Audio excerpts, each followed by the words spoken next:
lot of my heart. This is the Duncan culmination of a Pinderhughes is a lifelong nerdy dream. straight-A student with no social life, and Blade Brown is a tough bad boy with grades so low he has little hope of graduating from high school. When a fateful mistake swaps their permanent records and thereby identities, they decide to take advantage. Duncan will raise Blade's grades, and Blade will show Duncan how to be cool. However, they both start to realize that their new lives aren't what they expected. Today on Classics of Cinematics, Monk and Bobby Blockbuster take a look at this classic from the hip-hop duo Kid and Play. Hey folks, man, we are back with another episode of Classics of Cinematics, man. This is Monk, and I'm always joined with Bobby Blockbuster. Yo, yo, yo. Yeah, folks, so today, man, we got a different kind of classic, man. We're going to be looking at the kind of teen comedy era, man. We're talking about Class Act from 1992, man. See, I noticed after you rung that title up, you had to take a swig. Yeah. That's telling the people what kind of show this one might be. I mean, that's part of what we do here. We watch the classics, and sometimes, man, I think this is a prime example of something that hit us way different when we were younger watching this, and now that we're older, we've seen some things, we've experienced life, we've seen better films. This thing hits a different way than I initially remember, man. It's like the part in the movie, you know how in The Principal, he hits the microphone and he rings he starts the day with hitting the xylophone, dum, dum, and then he hits in between the one. That's what this film did this time around. Yeah, we try not to be, full on bagging sessions. So let's get into what we like about this, man. So, well, first things first, I love House Party. Always have, always will. It was an anchor film to, hip hop comedies. You know what I'm saying? Especially trend setting in the 90s and opening up a lot of doors. The one thing about this film, it was the only Kid and Play film that broke out of the House Party mold. Yeah, you know what I'm saying? Definitely. So I give it credit for that. And when I was young, say that again. When I was young, this was my favorite Kid and Play film. And it was mainly because of these characters that we get. Because in House Party, we knew what to expect from Kid and Play. As they portrayed, in essence, themselves as what they gave in the music industry, and it was an extension of that. And this, very different, especially when it came to Christopher Kid Reid. He comes out the gate as Duncan Pinderhughes, and the way he embodies this like dorky nerd, unassuming, unaware, naive on every level, young man that's trying to like find his way in every aspect of the world, just not just in high school, but just in life in general.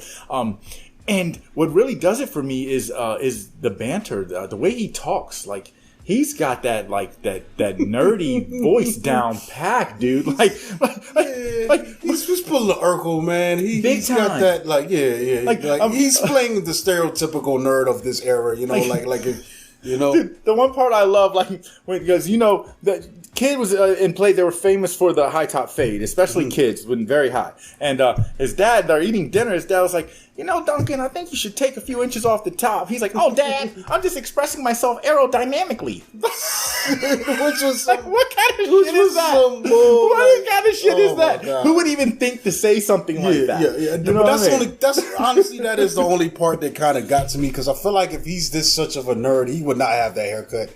You know what I'm saying? Like, especially in that era, that was kind of the cool kids, the hot top fade, to see how high you could get vertical and carry your pick around. So I don't think he would have had that kind of cut, man. He probably would have had the cut that he got switched to, later in the film. But it is a stretch because, like you said, they're not playing themselves like they have in the previous film. So then we get Christopher Martin, aka Play, and he's playing Blade. Blade Brown, which is the coolest name in this movie. That is a cool ass name, dog. which is interesting because we had the full force who were kind of the thugged out kids in the House Party series, so he's kind of playing the thugged out guy in this series, and their identities get switched up. So that's essentially like Blade is on his last chance run. All right, you got one more chance. We're letting you go to school. You got to keep this GPA. You got to pass this test or whatever. And him and Duncan's papers get switched, which was weird. That was the weirdest shit though. The humor in this, man, like I said, it didn't age very well. It is a lot of crudeness. Like the scene where the lady is, I don't know if she's the principal or assistant principal, and she's lusting after the guys. Oh my she's God, like, ooh, jailbait, rubbing it on her tits and stuff. This is crazy. The one kid grabbed her butt, and I'm like, bro, so, you can't make this now. Well, but you know what? Terribly this right is now, the kind bro. of shit that happens when you have the oldest high school kids ever in life. Yeah, I mean, these kids, all of them got beards and fully grown woman parts. I get that, but they're still playing. They're playing. Kids, they're supposed to play kids. Well, Dougie Doug actually says he's been in this joint 6 years, and that's the thing too. So getting back to the characters. Crazy. One thing that you can always come to know with any Kid and Play film is that they show big love to their side characters. You know what I'm saying? Mm-hmm. Side characters are essential to their films. And in this, Dougie Doug as Popsicle was great. He was called Popsicle because Wedge, the bully, said that he's cool but sloppy. So I thought that was kind of cool. And like his like I can't make this shit up. I'm not that creative. They told me it, so I'm telling y'all. You know what I mean? But the thing with him is that like he's such a goofball. Like he's a real personality in this. Like he had a wave, man. I don't think he actually peaked. I mean, he did get a good check from being on that Cosby Show, which ran like the second iteration when Cosby was like older, and it was just him and his wife. I don't think Claire was his wife in that version, but what was she? I can't remember, but it was them older. The kids had mostly left the house, and Dougie Doug took the place of being one of the Cosby kids. So that's probably where he peaked. Yeah. And he did a couple of movies. Shout out to my man John, hanging with the homeboys. You know, he brings that up. Yeah. And it's funny because for him to be, he's almost like equally as much of a goofball as Duncan is, but he thinks he's cool. But I'm telling you, like, I belly laugh every time when things come to a head, and we'll get into this, as we dissect the story. Things come to a head, and he's leaning up on Fruity, and he's like, man, you're not my man. You a genius. I was hanging with a genius. I'm gonna throw up. Like it's it's bad to be smart. It's bad. You know yes. And the thing of it is, it's not. But coming up, being 80s and late 70s, 80s babies as we are coming up in the 90s. This was something that youth had to go through at that time. You know what I'm saying? If you were smart, it was you almost had to keep it to yourself. You know what I'm saying? Because it could bring problems your way. You know what I'm saying? You were deemed uncool because you were smart. This is kind of following in the vein of Revenge of the Nerds and things like that. So that was common in those movies. I think in real life things didn't play out so drastically. No. But the character thing is crazy in this, man. We also get Karyn Parsons. Excuse me. She's at the school.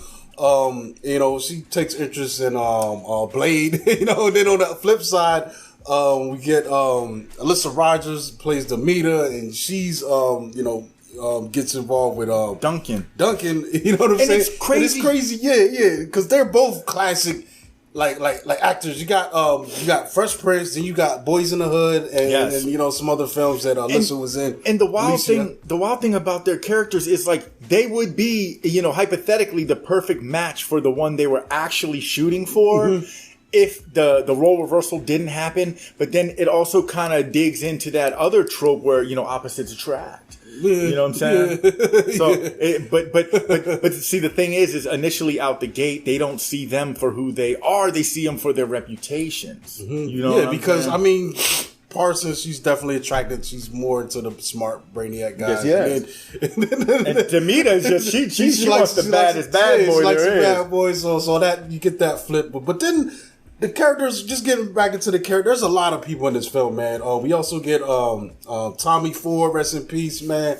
He's in here playing the big Blades boss kind of Meek. We also get Meshach Taylor. It's a lot of talent in this, man. Even my man Rick Duke Cummum, he was a parole officer. Well, like, you got a lot of classic. We also, we got to show love to the goon that can't goon right in Lamont Johnson. What is he in though? I swear I've only seen him in this. I don't know, but like the thing was probably one and done, bro. The thing with because I mean what he was. I mean if you imagine like Debo working as a circus clown, that would be Wedge. Like he's not intimidating by any means, and he gets his ass whooped in the whole movie.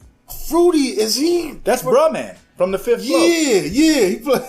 Yeah, that's where I'm looking at. Like it's got a lot of these kind of people in there. If you watch it, you be like, dang, they're in such and such, or things that were popping at the time, especially TV shows and other smaller film roles and stuff like that. But then you also get Rhea Perlman. She has a spot check in there. You also get Loretta Devine as Blade's mom. Yeah. But dude, my favorite cameo was Pauly Shore when he just comes out the cut, buddy. He must have been on the production company. No, because dude, what happened is it was right before this dropped. A month earlier, he dropped the Encino Man. So that's why, I mean, he's playing almost the same character. Maybe this probably the same production company. It's possible. Something like that. It's possible. Shout out also to my man Lance Crowther.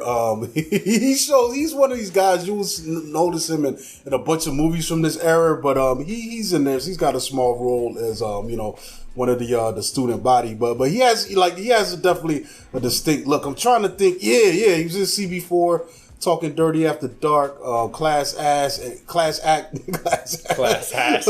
the Black Hat. Tell him how you really feel about the movie, dog. Fear the Black. Matter of fact, his most famous role, he was Pootie Tang. He was Pootie Tang. There you go. When I was rewatching, I was trying to place the face, like where did I mainly go from? Yeah, so, but yeah, man. So the cast it definitely does have some, the cast is stacked, bro. Like, the cast does the heavy lifting because I mean the story. When we get into that, I mean it's pretty simple. It's a case of mistaken identity role reversal, and I mean the way they make it happen. I mean, it's cool because they put Kid and Play's personalities at the forefront and let them lead with their their lighthearted comedy approach that they have in all of their movies, and the way they make it happen makes sense because the both of them they're having issues coming from outside sources where Duncan, he had to move and go to a new school because he can't pass gym class because he's too dorked out. And then which is silly. Strange. That's crazy to me. But then Blade, on the other hand, is on probation because he's just a juvenile delinquent. So they give him one more opportunity. They don't really grade you in gym. You just gotta show up and try. Gotta show up. Change your clothes. Try. Like it's not like if you can't hit a free throw, they're gonna give you a D. The only way you fail is if you don't change. Yeah, and if you don't try. Yes, you can't just they don't grade you on your performance. But then come find out this dude kicks a football better than an NFL kicker. So it's like you should have just been doing that your whole damn life. But then you got Blade on the other hand, who's like I said, juvenile delinquent. He's almost on like the equivalent of a work release program, but it's for school, and he's about to be 18. So they're like, you got the judge giving you one more chance. You got to get a 3.0, or you're going back to jail. Wilderness, bro. Yeah, if he was around here, they would have sent him to Hinckley. Yes, exactly. So so the thing of it is then it starts on the first day of school. So that's how they make it all make sense. Because I mean, it's like I said, you just got to stretch your imagination a little bit. Because I mean, they pretty much the two of them, they just meet in the middle of after the class or after the pedophile office assistant mixes up their paperwork. Yeah, and then pretty much Blade is just throwing people out his way, and then him and Duncan Pinderhughes, they meet in the middle, and then he just throws Duncan through the principal's door. And he ends up, face first in the vice principal's titties, and she throws the files up, and then the pictures magically land opposite on the other's files. God, such as you got to give credit to movie magic when it happens this way, dog. I don't know if that was magic. Abracadabra. That was wild. It's kind of what do they call this shit? Trading places in a way, In a sense. This is the way that it traded the places, and they're instead of trading places, that they're still in proximity to each other. And the interesting thing is Blade runs into Duncan early because Blade has more to lose with this stuff. I mean, they kind of got both stakes, but I think Duncan, he would have been all right even if this didn't work out. He would have. But Blade ain't trying to go back to jail. Yes, he's like, I'm in a good position. I'm going to do what they want me to do and knock it out of the park. So I need you to cooperate with this. Because the thing is, if Blade fails as Duncan, it doesn't affect Blade. Mm-hmm. You see what I'm saying? Yeah. Whereas Duncan needs to pass as Blade, and as long as those transcripts are straight, Blade's straight. Yeah. But then also it becomes a thing where he's got to, because Duncan is coming in with this reputation which preceded him, he's got to teach, not Duncan, Blade. He's got to teach Duncan how to be the dugged out roller. Like one thing that was kind of funny to me was when the bully gets involved. What's his name? Wedge. And it becomes this situation where Duncan is like, yeah, let's go meet somewhere, blah blah blah, and then Blade has his goons waiting every time. Fruity and Go-Go to were beat the up goons' names. To beat up Wedge, and Wedge don't know. He thinks Duncan is beating the shit out of him. But every time they beat him up, they throw a sack over his face, and I mean they beat the snot piss out of him his every face time. Getting worse and worse. Yeah, it got to the point when he finally started looking like that dude when Kimbo knocked his eye out. Yeah. It's funny when Wedge finally sees him. He's like, "Yo, you look like one of the pieces of meat in the Rocky factory, dog. Like, what the hell happened to your whole face?" But and the cool thing is too, like I said, the driving force of this story is this banter and this dialogue, this communication between kid and play is seamless. You know what I'm saying? Like, I love the part when after they go to the club, because like you said, like play is giving Blade is giving Duncan a play-by-play of how to be him, and he's like, "Yo, if you're gonna be me, you gotta know how to be me. You can't be messing up my reputation." So he takes him to the club and everything. That's when he twists his hair up, no more high top fade, and gives him clothes and everything. Takes him to the club, and then. After just watching Duncan just completely drop the ball on every level, he takes him to the rooftop and he's like, "Man, let me teach you some slang, man. You gotta be hip." And I'm telling you, one of the funniest parts, dog, is so he's like telling Duncan, "You got to say B before everything." He was like, "Oh, so like I be getting good marks on my report card?" And then he's like, so, and dude, when he was like, "So let me get this right. So if I'm on a plane to Detroit, would that mean I be fly on the plane?" And he was like, and then Blade's like, "Depends on what you're wearing." He's like, "Huh?" It's like, so you on every level, every opportunity Duncan can to show us as viewers that he is just not with the shit. He does. Shit. Like, it's just, he's not, he's just not used to being around, this kind of, he's not, they're both from different worlds, completely different worlds. Totally different worlds. Like, but it's crazy because, Blade can more easily adapt to Duncan's world than Duncan can adapt to Blade's world. He's easier to, because I mean I feel like it's easier to act like a nerd if you seeing a nerd and you can play the role and kiss up to the teachers and the professors and all that. Even with the young lady with what was her name, Ellen, like she's like, "Ooh, I know you're all smart and everything, but you got a bad side and I like it."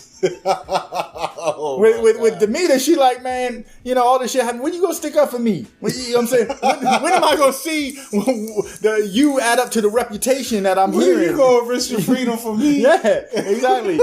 Pull the thug out, motherfucker. You said you was a G. Oh my god, this joint, man. I'm telling you, I don't know, bro. Like I said, rewatching it now for me, like it's just. The rewatchability is not there. It was a chore, bro. This is definitely one of those ones where it's like, when you saw it when it was hot, it was good. You know what's interesting? I don't know if they had a album to go with this like they did with the house party kind of, because they was more on a music wave. I don't know if they had a music out by the time they made this. Speaking of the album, they did have an album that came out, but it didn't have, like, all of the high profile songs in the movie were not on the soundtrack. You know what I'm saying? Like, you get Forever My Lady plays Jodeci joint every time. But I think that was one of their label mates at the time. Yeah, every time Blade, I forgot what they were on. They might have been dealing with Ellen, Forever My Lady. Every time his Wedge is getting fucked up by Fruity and Go-Go, they're playing MC Hammer Can't Touch This. They play Booming System, LL Cool J when that's my joint. When Duncan's driving the red joint. And you know the one joint that stood out to me most was Moments of Love by Art of Noise, man. And those that live in the DMV area will remember hearing that song every night on WPGC 95.5 at midnight. They play that song. So that was really cool. So let me see. They had UTFO, Kid and Play, the Real Roxanne, Chubb Rock, signed to the same label as these guys. Godfather Don, AMG, Red Hot Lover Tone, MOP actually had an album out. That might have been their first record on that. Damn, that's crazy, dude. So they had a few people as well as the Jerky Boys on this so-called Select Records, which was founded in 81. Yeah. But I think they might have been distributed through a bigger company that had some of the other artists that are featured on this soundtrack. See, well, what it says, what I got here for the soundtrack, you had B. Angie B, who sung the class act song, at the beginning. That song that's been stuck in my head all day and week since I've been watching this movie. You get Full Term Love by Moni Love. You get Jade, I Want to Love You. Tara Kemp, Anything You Ask. What's this? Vassal Benford, Blade's theme. So I guess that's when Blade's coming on. He's like, Blade Bram. So that's that song. You got the Penthouse Players. That's Class Act 2, the rap version. Kid and Play, Can't Get It Right. Lord Finesse, Set It Off. Troop, Cold Premiere, That Body. Lisa Taylor, Better Late Than Never. So Select Records was a subsidiary of Elektra Records. So I think that's where the other artists got involved with being able to get pulled. Like I said, off of that list, that was the soundtrack, but all of the more notable songs I played in this movie were not on the soundtrack, which was kind of wild. Yeah. But the thing. I mean, I don't feel like their personal music was as big in this one. Even honestly, it feels like the dance angle was thrown in later because they were their kind of music was more fun, more party orientated, and it felt like it got thrown in, tacked in on the end of this. There's that scene where he's teaching Duncan how to dance. I like and Duncan's like, come on, bro. We know you can dance better than that. I feel like it would be more amazing and more fun if he just knew how to dance off rip. He's like, oh, this is it. I mean, just like he was naturally gifted at kicking the football, I think that would have been a better angle to just show that he's already he can dance. Versus doing the goofy. He's just dumb in every level. Like he could have Napoleon Dynamited it. Napoleon Dynamite was a dweeb, but he helped Pedro become president because he danced in them damn winter boots. This was definitely a VHS rental for me, and I remember being a kid and entertained like 92. What was the release date? This was was it summertime or this was, let me see, where's my damn ass 92 overview. It came out June 5th, 1992. Yeah, so maybe by the fall it's on tape and I'm seeing this 92. How old am I in 92? Shit, I don't know.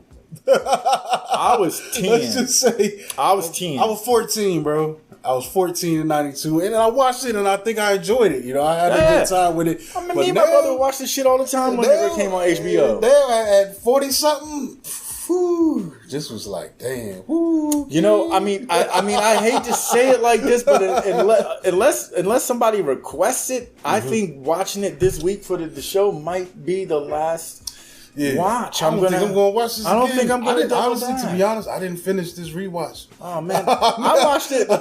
Shit, I had a long day, so I probably got an hour now. I was like, I'm not liking this. I got to the part where they was where they had my man split between the two cars. Oh, they hit him with all the orange. And then I went to sleep, man. But I will say this though, man.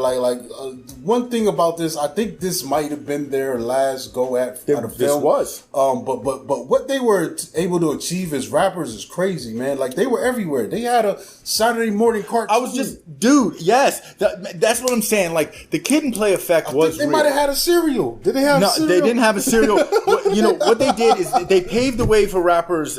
Rappers turn actors. They knock these doors down, and without this, this dynamic duo of a sense. I mean, who knows if we ever get the Fresh Prince of Bel-Air? Like you said, they had they had the cartoon that played on NBC. Fresh Prince was out though. No, it wasn't. Fresh Prince dropped September 10th, 1990.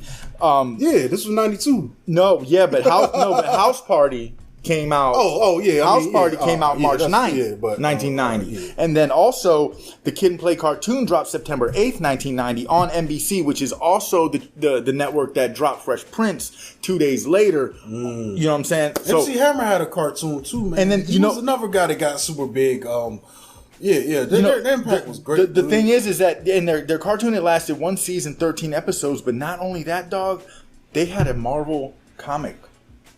Yeah. Whoa, they're in the MCU? Yes, they are or were superheroes for 9 issues, dog. 9 issues. What was their powers? They just danced? No, I don't know. They were Kid and Play. The jump over the leg thing? No, the way I see it. Oh, man, that cover does look kind of ill, dude.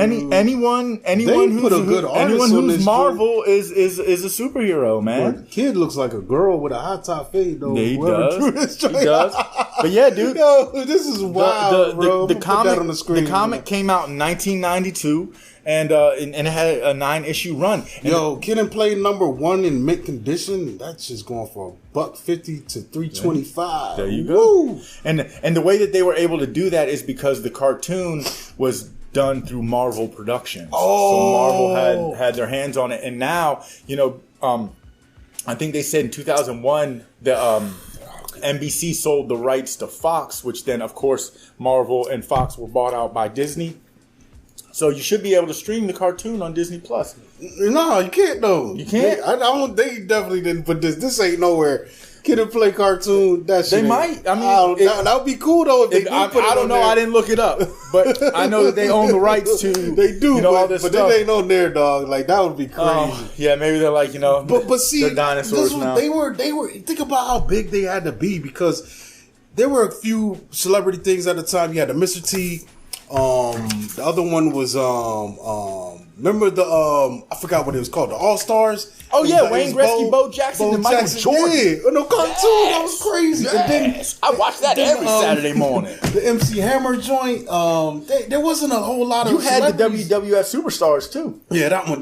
But it wasn't a whole lot that like as crowded as that era was for Saturday morning cartoons. It wasn't a whole lot of pure celebrity driven. Like you had to be super big to reach that, and that's a testament of how big they were. Because, like I said, going back to the first House Party film, that thing was really a big film, man. And a lot of levels, that film was so big and so revolutionary. It actually got inducted into the American Film Institute. They threw it in their archives to be preserved forever. It still to this day carries a 95% rating on Rotten Tomatoes. That film, we got to get to that, man. That's coming. That's coming. I'm not going to say we should have did that one instead of this one because we I'll say it. We review all films, even the ones that don't age well. So at least we dug in the crates. We got this one over and done with. I do think that I think that whenever we do House Party, it will still be just as fun as it was then. So they were House Party 1, which is great. House Party 2 is okay. I didn't like it that. Even as a kid, I was like we're downgrading. The coolest thing about it was the pajamas. I thought that the one dude that had all the pool balls for the pajamas, that was kind of cool. It definitely just felt like uninspired sequel. But then you get to House Party 3, and I think it kind of comes back to, I think House Party 3 is way better than House Party 2, man. And even though I don't think they're in House Party 3 at all. I don't even think they have a cameo. No, I think it was Immature, the band. But Immature was acting in the spirit of the original film a lot more. And I think and because of the talent involved in it, and it, like, I could still watch that, man. Like, I wonder how I'm going to react to it, though. Maybe it'd be similar to this because I haven't seen that in maybe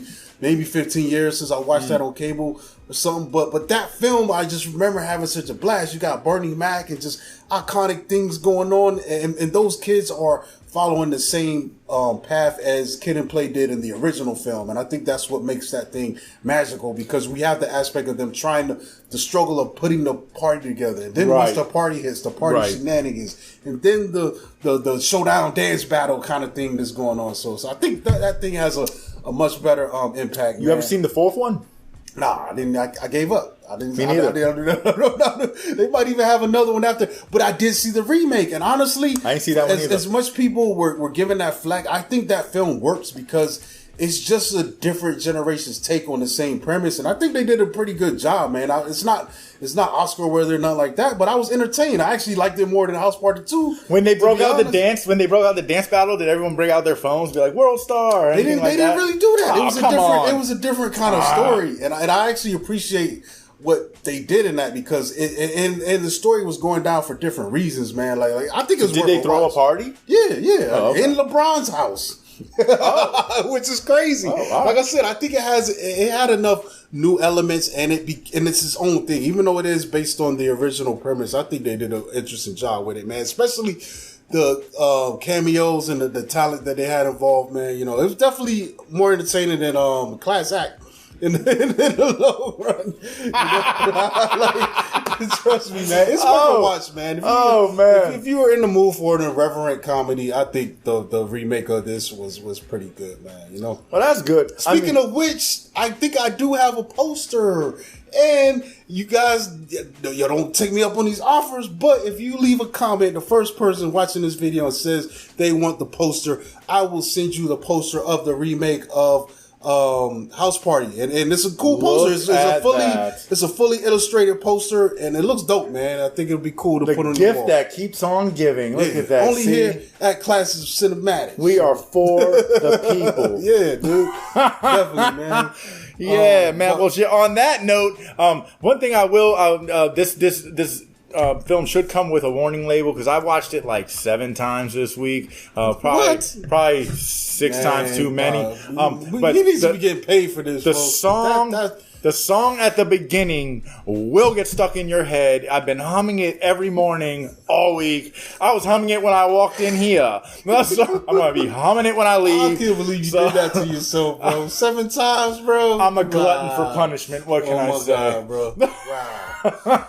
And me on the opposite, I didn't even finish one watch. How you think I was able to ring everybody's name off like that, dog? This shit is etched in my brain, and it will be for the rest of the month. Oh my God, I'm trying to forget this joint. But I think that's it, folks. Man, we can wrap this up, man. Yeah, because if we don't stop now, we're gonna turn the oven on. I think our next what is our next movie we got? Ooh, we going to the West. I know that. Oh yeah. We're going to the West. Something that's this gonna be a good one. But I think we're out of here, folks, man. Make sure you click the links below. You can check out our merch store, man. Subscribe to everything we're on. We're on Instagram at Classes of Cinematics. And make sure you buy some merch again. I'm going to say that again and again. Subscribe to this channel, man. Share the clips and links with your friends, man. Tell them about us, man. And we back for more. You catch me at Monkey Blood on Twitter and Instagram. And it's Bobby Blockbuster. You can catch me on the next show. All right, folks, man. We out of here. Peace.